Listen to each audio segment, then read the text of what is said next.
شیخ صاحب، جیسا کہ آپ نے بتایا کہ اتنے بڑے اسلام کے دشمن اکرمہ بن ابو جہل اور ابو سفیان اسلام قبول کرنے کے بعد اسلام کی خدمت میں لگ گئے، خالد بن ولید اور عمرو بن عاص کا کیا ہوا؟ خالد بن ولید رضی اللہ تعالیٰ عنہ اور عمر بن عاص رضی اللہ تعالیٰ عنہ یہ بھی بہت بڑے دشمنوں کی صف میں تھے، لیکن الحمدللہ جب ان کو سمجھ میں آ گیا تو انہوں نے کہا لا الہ الا اللہ محمد الرسول اللہ۔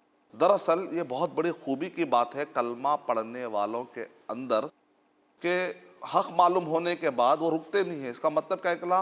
جب تک وہ غلط فہمی میں تھے انہوں نے مخالفت کی، لیکن سمجھ میں آنے کے بعد انہوں نے اس کو ماننے سے انکار نہیں کیا۔ اس کا مطلب نکلا کہ بڑے خوبی کی بات ہے، جو نبی صلی اللہ علیہ وسلم صبر کر رہے تھے ان کے خوبی کی بات یہ ہے کہ وہ اتنے حق والے تھے کہ دشمن بھی قائل ہوا، تو دونوں کے لیے بھی خوبی کی بات ہوئی۔ تو اب جو خالد بن ولید رضی اللہ تعالیٰ عنہ، عمر بن عاص رضی اللہ تعالیٰ عنہ کے کارنامے بھی ویسے ہی ہیں جیسا کہ ابو سفیان رضی اللہ تعالیٰ عنہ اور ان کے بیٹے معاویہ رضی اللہ تعالیٰ عنہ نے 20 سال تک ان کے گھرانے سے اللہ نے خلافت، بلکہ اس سے بھی بڑھ کر اگر پورے بنو امیہ کی بات کر لیں ہم تو کئی سال تک اللہ تعالیٰ نے اس گھرانے سے اسلام کی خدمات لی ہے، خلافت کی شکل میں، علماء کی شکل میں، فقہاء محدثین کی شکل میں۔ تو خالد بن ولید اللہ تعالیٰ عنہ کون ہے؟ اگر میں مختصر کہوں، وہ شخصیت ہے جنہوں نے الحمدللہ بیت المقدس فتح کرنے میں، مسلمانوں کے قدموں میں بیت المقدس اور سیریا اور شام کے ایرے کی چابیاں لا کر ڈال دی۔ الحمدللہ۔ اور عمر بن عاص رضی اللہ تعالیٰ عنہ کون ہے؟ مختصر میں اگر بتاؤں گا، بحرین